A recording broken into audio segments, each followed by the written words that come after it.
Greetings, saludos, mahaba. Hey everybody, hope you're all doing well today. I don't know if anybody's going to sign on. Usually it shows the head count over up on top. But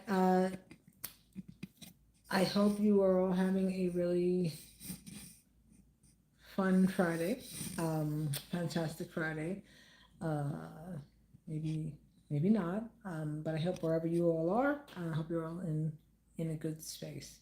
And if you're not, a hug from me to you.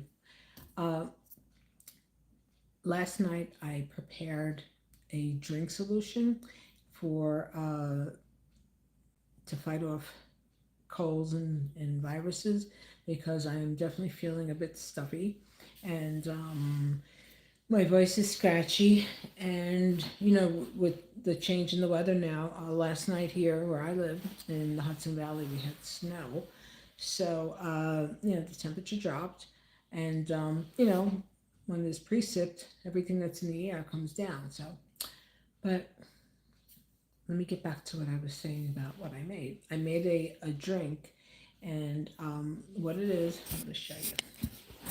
Hold on, here we go. This is it right here.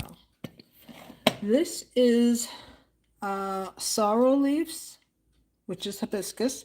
This is orange peel, orange rind, and I actually put a handful of cloves in here, and I put five heads of garlic, five not heads, five cloves of garlic, and a handful of the actual cloves, and the sorrel leaf, like I said, and the rind from an orange. And this is what I created right here. And then I strained it, obviously. And this is that. And it has a red Bordeaux color. It looks like red wine. But it's not alcohol. It's a beverage that'll fight off colds and viruses. And look at that beautiful color that it made when I strained it. Because I put it through here, and then the small mini little colander, one of them that I have. Yeah, I'm a kitchen gadget kind of gal. But so that's a very good drink to make, and I filled up the pot. All right, so it's this size pot, and so I filled it up. I mean, this is a 3-quart pot. Yeah, I didn't fill it up the entire way. I filled it up like halfway, and then let it simmer, and then strained it. So then what I'm going to do with this, I'm going to make potpourri from that, because I'll just dehydrate that. Oh my God, all these things to do at home, It's like you can never be bored if you're at home with me. So yeah, and it's with this time of year. I mean, we always have to stay hydrated at all times, because without hydration, your body can shut down and all that, and you don't want to see that happen. And so whatever your body weight is, like if you weigh 200 pounds, you are supposed to drink 100 ounces of water per day. You can look it up. So always maintain hydration. I mean, if you have your caffeine in the morning, your coffee, your tea, whatever, your matcha, whatever they call it, stuff like that. But keep having water. Now I have here. This is I have an electrolyte pack in there. But for those of you who don't know, electrolytes are just salt. So if you just put sea salt into your water, and you could just squirt like some lemon or some lime or orange or grapefruit or whatever, even like blueberries, you could add it, and well, then you have your hydration. So it's super important, and I recommend you do that. So cheers. Take a sip for hydration.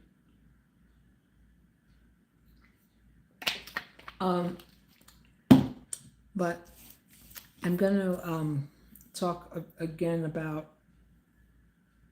I'm going to go back, I'm going to talk about the Housewives. I'm going to talk about the lady from Bethany, from Roni, the original. She made some statements that are very, very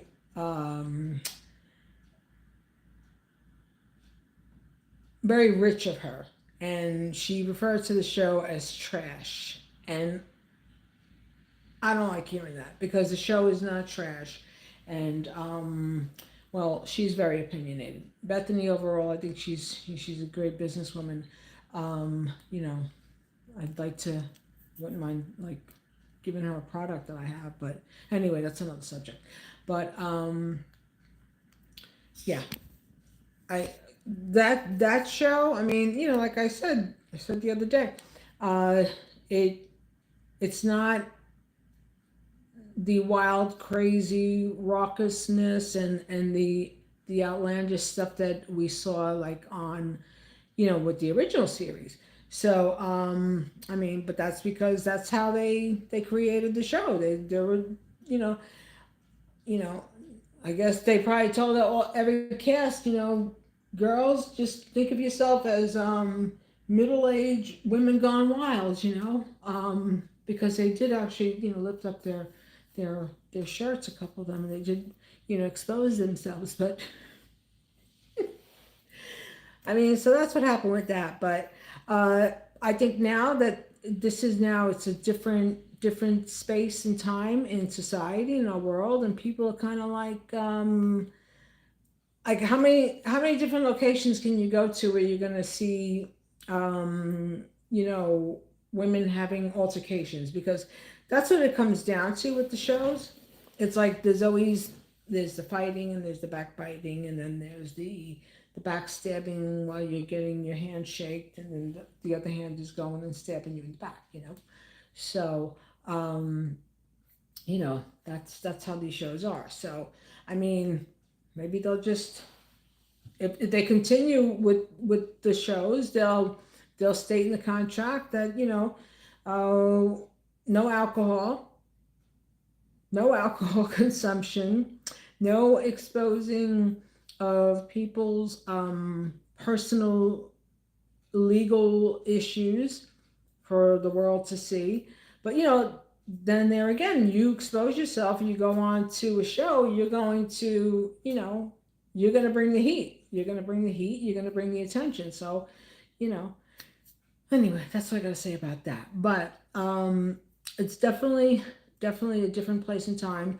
I do agree with Bethany on the unionization. I think that with the billions of dollars that the networks have made, I think that they should all be entitled to residuals.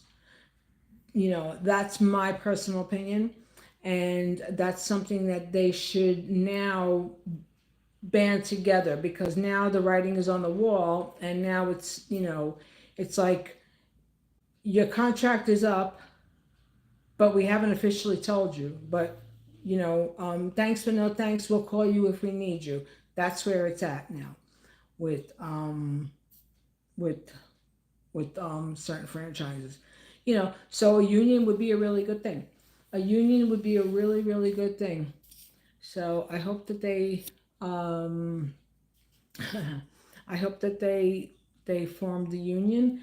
And you know if you think, okay, whatever, they need to form a union where they have the same or very parallel type of benefits that SAG members have. I'm in SAG. I haven't paid my dues. I'm waiting to get that big part. Because I've done extra work, and I'm not going to get paid $150 to be exploited for 8 hours, or $250. You're not doing that to me. I'm sorry.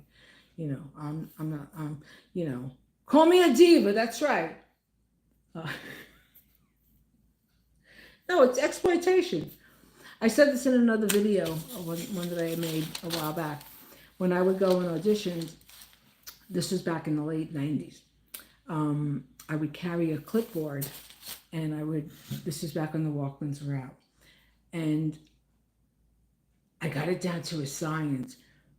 I knew what the audition was. I would go on my meal hour and then go run up to an audition. The line would be like, 3 blocks around.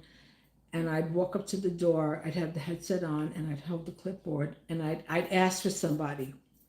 Oh, I'm so and so from, and I would use the name of the casting agency. I told a white lie. I told a white lie because I was on my lunch hour and, I had to save my time for my elaborate vacations, that I go on where I stay in inefficiency. But that's how I would do it. But, it was exploitation. Exploitation. Like, this, I wasn't even in the union then.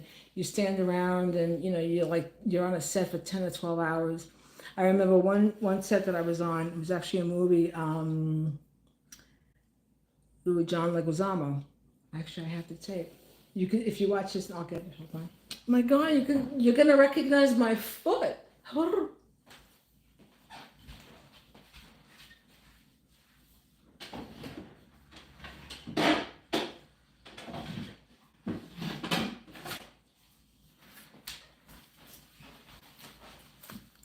I take it. There I go. I was in King of the Jungle. Now, I was in that. I was in a couple of shows. I would always get cast, for a mixed family, mixed race, Latino, biracial. Um, so anyway, in this movie, you see me walking, and well, you see me. My hair was longer. I had like an afro. But anyway, so that I got paid like what, $100 for like 10 hours of work. So that's, yeah, yeah. Anyway, I mean, it's the arts are great. I love the arts. I'm more of the person to stay in the background and write about stuff. So anyway, I went a long way for that story. But yes, I that's why, you know that's why I would do what I would do when I would go on the auditions, and I would go in and speak the lines or whatever, or well, I don't sing, I don't dance, but I can act. So anyway, that's what I would do, and then get back on the train and then go back to work. So that's the life. But they should be entitled to residuals. A 100%. Excuse me. Every cast member from any reality TV show needs to be able to become a union member, because I think you need to have I think it's 50 people. There's a guideline. There's an employment guideline, a union guideline that you could read. I was looking up on it, but anyway, I hope that they form a union, and I hope that they can receive residuals, because now that these shows are no longer going to be produced, is what I think, or they're gonna no longer have the original cast members. For the prior cast members, you should be compensated when the show airs. They really should make that. They should make it happen. So that's all I have to say about reality TV. And other than that, I hope everybody's doing well. And I will share more of my beverages that I create, and I will post them. Oh, I'm gonna talk about a product that I created to keep the insects away, especially the spiders. Um, cloves, cloves mixed in with vinegar and a dish detergent, and then you add some honey to it, or agave syrup, or sugar. Let me tell you, that is a natural repellent, keeps the bugs away. I have one at my front door and I have one at my back door. So look at me, an entomologist, scientist killer too. Not scientist killer, bug killer. Yeah, all good stuff, because we buy all this stuff, and a lot of stuff you can make on your own. I'm big on not buying plastics and having excess waste. I there's so much waste that we see. It's amazing. Well, that I see. Maybe some people aren't in tune with that, but I am. So, anyhow, Ronaldo or Messi? Okay.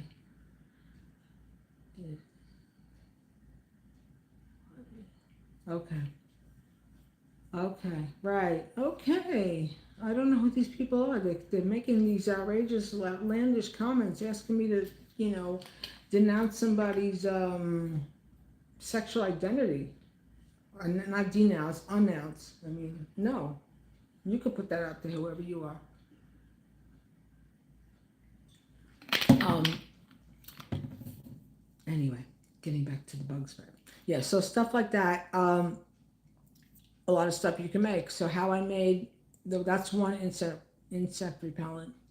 Another way to make insect repellent is you take alcohol with water and you add patchouli oil. The spiders hate patchouli. So that's another natural way, instead of buying the aerosol cans or, they have at the hardware store, they have those kits that you can add. I'm going to show what I made. Hold on, don't go nowhere. I'll be right back. I'll be right back.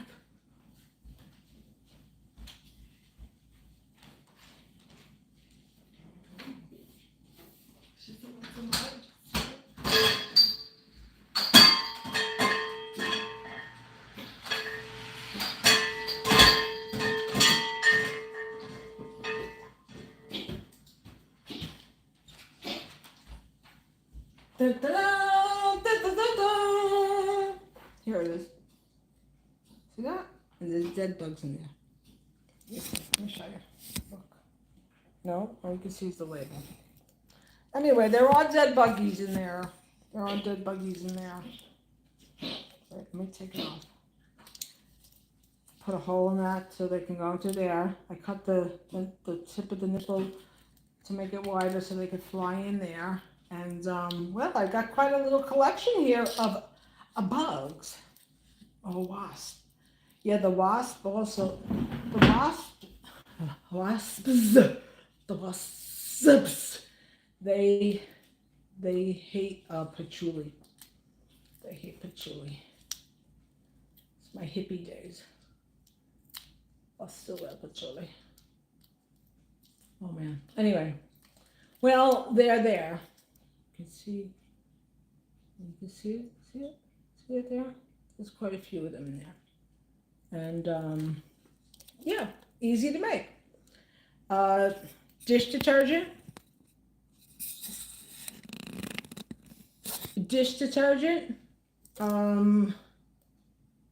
Vinegar, honey or agave or sugar, and the clove. And you shake it up, and well, there they go. Make your own bug spray. Or buy essential oils and alcohol, water, patchouli. Another spice that they hate. They hate citronella. They don't like peppermint. And definitely the cloves. The cloves attacks their nervous system and it kills them instantly. It's like a nerve gas for them. So yeah, it's good stuff. Hold on, I'll be right back. I don't know who this person is. Okay. Anyway, I want to sign off because I got some stuff to do, and I'll come back with some further updates. And have a great weekend, everybody. Thanks for watching.